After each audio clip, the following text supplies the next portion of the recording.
So wouldn't you turn and say that it's British culture rather than Black British, which is what we've started this off as now? The reason why I wanted to say it is because I've been listening and I've been quiet for a long time, and I thought to myself, let me listen to what everyone's got to say and the things that they're saying. And it's great. You're going to turn and tell us about actors and Idris Elba and your John Bogers and all the rest of it. I'm listening. I'm thinking, that's great. That's nice. But why is it not just? It's British culture. Do you know what I mean? It's they've grown here.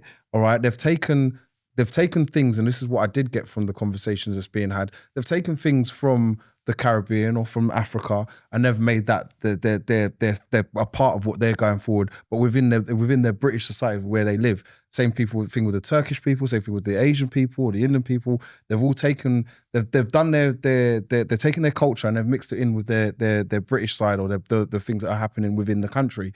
Hence the creation of things like grime and other, like we said earlier on, Lovers Rock, etc., etc. All right, isn't it not now just British culture? Because where you've turned and said about the melting pot, you've also turned and have to realize to yourself, we do have loads of different cultures coming into this country. All right, and then afterwards, we're all now breeding is the best word I can think of at the moment. But we're all breeding. I was trying to call us dogs. No, but we're breeding within that. All right, and then now you're going to turn and say you've got your. So, for example, myself, I'm born over here. In fact, I feel like only one of us wasn't born over here in this country. So we're now effectively from this country. We're now going to have children. If we do have children over here, we have children that are now born in this country. So when you now start talking about people that we lose our heritage, it's for the elders to basically come back and teach them their heritage. However, some of it will get lost. Eventually it will get lost. If you turn and said to me, where was my, because originally I know that my parents were probably, my parents, my grandparents, my great-grandparents, was they originally from Jamaica? Where was they originally from? Because I'm not going to know. I can only go as far back as probably my great-great-grandmother, and that's it, and I'm done. Anything further than that, it's a loss. Why is that? Because the history doesn't get passed down. And it's funny you said that, and I actually like the question because I had this conversation recently I went to go and see my great aunt only last weekend, and I said to her, I got a lot of knowledge from my grandmother, and I wish I recorded it when she sat there and told it to me, because now she's passed away. It's like I can't remember the conversation. I thought I would. I remember bits of it, but if I recorded it, at least I could have played it word for word. Some of the things like where my family came from and like this person that was related to and blah blah blah. And it was nice to hear. But now I've got to relay that to my son or even to my brothers and sisters, and it's like I kind of forgot most of it. So I said, auntie, who else knows the knowledge? She said she doesn't know the knowledge. I said, so who else can I ask? My other aunt who lives in Canada. Now she's 94. And it's like, rah, so when she's gone now, who knows the knowledge? I'm like, rah, no one's gonna know the knowledge. So after that, it's like, well, where'd you come from? Jamaica, that's it, period. Now, if you now ask my son where he come from, he knows obviously Jamaica, then it would be like a case of after if he doesn't learn or go back enough, he's now not gonna know that. He's gonna say, well, where's your dad born? Your dad was born over in England. Okay, where was your mum born? Mum was born in England. Okay, and then you go further and further and further, and then eventually it's just a case of, well, you're English. But where is you from? But to defend you, to be honest, you say your great grandmother. Yeah. The generation before that would be the slave ships.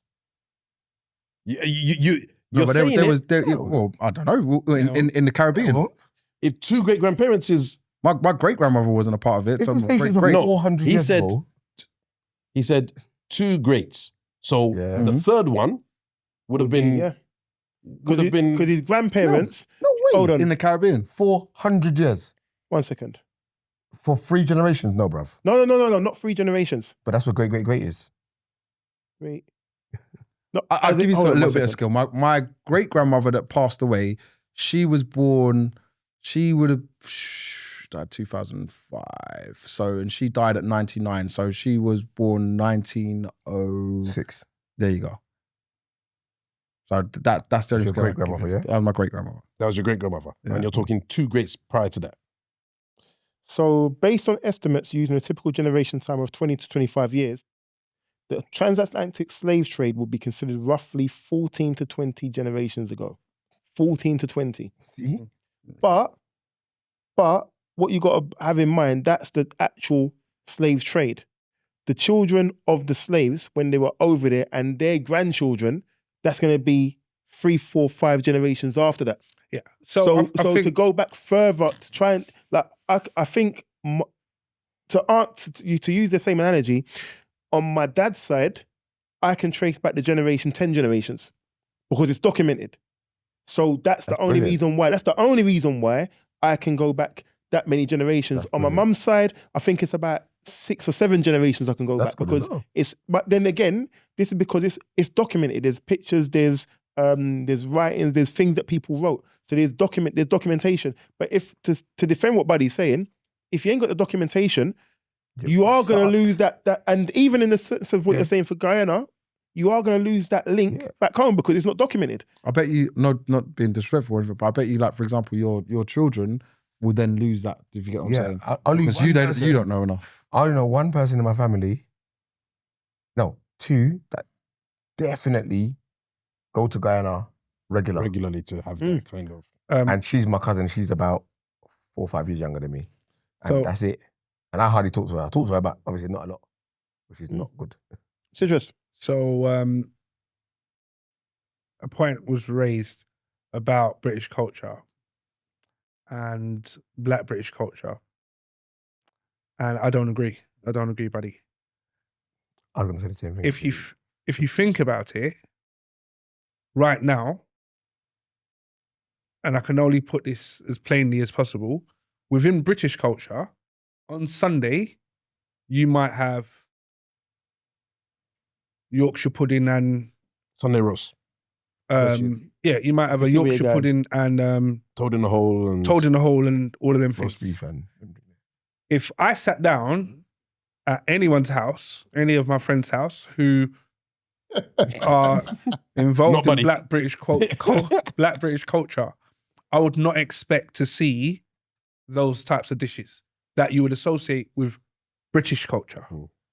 So I'm not necessarily saying we're all going to have exactly the same meals, but I would struggle to find any of my friends who do not have a traditional African or Caribbean repertoire of food at the table. I think I get what Buddy's saying.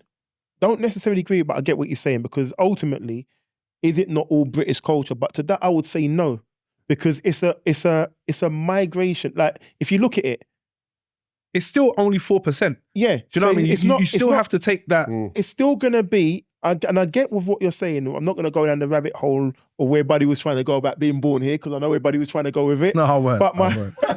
I actually went today. But my point, where I understand what Buddy's saying is that if you're born here and you got the culture, is it not just British culture? No, but to it's that, not. But to that, I would definitely say, not. but It's to that, definitely I not. would say, no, it's not because it's not the indigenous British culture. And if you you've take- got a if you take- migration of the Black British culture that you've now migrated to make it. What is it you said before? Not acclimatise. You said appropriate. Appropriate, yeah. We've appropriated our culture to our environment. So can I ask a question? Go on. So gonna say if something. sorry, apologies. Go on. Like if all of a sudden jerk seasoning was now on all of they started doing that in their roast. They're like, rah, everybody started doing it. All the white people, all the Turkish people, all the Asians, like, rah, jerk it's the lick seasoning. I want it. All right, and it's like and everyone's putting it on their roast now. Does that now turn and say, oh yeah, now everyone's doing jerk roast chicken? Is it now saying now that's their culture, or is that now something that they've taken from? I our would culture? say They're not no. appropriated. Think of tandoori. Yes. Do you know? I'm thinking tandoori Yeah, chicken. is it, dish. what, It's Chicken masala, you mean? oh, Yeah, gosh, yeah. hold on. Sorry, Tongo, you was going to say something. I was trying to say, in regards to British culture, if a black person appropriated British culture, excuse the terminology I'm about to use, because I can't think of a more appropriate one. Do you want some more time? No, but he would be classed as a coconut. He would be classed as a black British person if he appropriated British culture. Who? But, black but, person. but If a black who would person- identify him as a coconut? Though? Exactly. That's what The black people will approach Sorry, justify coconut for people. Right. who- coconut is, for one of a better description, is a It's black a person that acts derogatory like he's term. white. It's a derogatory racist term, but it's derogatory a- term. yeah. But it depicts that a black person is acting like a white person. Yeah? And the black culture will call him that. But I feel the British, white, whatever culture may not accept him as such. But they would just accept him as somebody who's acting as somebody who was born in the UK, adopting the culture, wouldn't, 'cause adopting they'll the still- lifestyle. Because they would still tell him tomorrow, go back to where you came from. Even though he came from him. Yeah. Huh? So That's what I'm saying. it's this is slippery conversation. Yeah. That So the I don't agree with. I mean, I think you guys are going. We're forking in the road, if you get what I mean. So for me, it's when you think of Black British culture.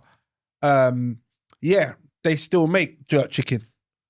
Do they do it how your grandma did it? Is it done in a? The question is it done in a jerk In a jerk pan? pan? Is it Is even? the history of Are you of- following the tradition? No. Is it or is it like jerk rice? It's an appropriation. No, but it's no. But the point being, I get what you're saying. it's given a Caribbean flavor, but it's not actually Caribbean historical it's given food. a Caribbean identification, Yeah, but not flavor. No. Okay, let me the right word in being. All right, Jamie Carragher. Yeah. Right word in being. When I say I don't mean tasting flavor. I mean it's given a it's given Essence. something to make it be appropriated to people that would want to that can accept it. So coming back to it is, yes, jerk chicken will be stable in the Black British, Caribbean, Jamaican culture. However, the jerk chicken you make here, if you went downtown Kingston and served it up, the reaction you'd probably get is this isn't jerk chicken. Listen, I'll eat. Because Go on. because obviously the limitation to ingredients that we have over here, the methodology would have changed, and The process probably of just getting it the- cooked quickly to vers- satisfy. whatever it is, you're always going to get some dilution. Is it going to remove itself eventually, as Buddy said, eventually? But I don't see that within the next good few generations, especially, as I said, with the internet opening up, people are priding themselves on not only can I cook, but I'm going to cook food from where Auntie you're Susu from, style. from where you're from, and cook it better than you or to the standard. Do you know what I mean? And people are like, do you know what? Actually, I've heard of jerk chicken and I've never actually known what it is. Now we've got, you know what I mean, Chef Tongo showing us how to do it on Instagram. I'm now going to copy that. So when Sirelli comes to my house, rather than give him spag bowl, I'm going to try this, you know what I mean, jerk chicken. Listen, Never been British. From a YouTube Spag clip bowls from never somebody been in Jamaica. So, and I know Yeah. he's got dreads. He must be authentic. Do you get what I mean? So, so when it comes down to it, sorry, Wiley, when it comes down to it, and you think of the culture and you think of the time of the internet, do you know what the thing is? And I know it sounds silly. One thing which amazes me is when you watch these clips. I don't know. Sometimes Instagram just pulls me down this Rabbit hole. this funnel, and it just goes crazy. But you watch, and I see people from all different cultures doing certain dances or singing certain songs. Like there was a guy, he's Welsh, and he just walked up to people and did an opening line to a dancehall song, and just put the mic in your face. So like, it goes Zim Zimmer, and just put the mic in your face, yeah, and then it's up to you what you do next. People look at him like, what, mate? And then And the- walking off. the next But white man there's some that- other the guy lyrics. and sang the whole thing. So White guy, right? the whole team. And I was just like, He knows the parts you don't know. bruv, me. They get them sugar. And I've finished that. Yeah. But this guy went verse, chorus, verse. And in my head, I'm saying, that Hardcore corruptor. that shows you that as much as He's got a black girlfriend. there is this 4%, Yeah.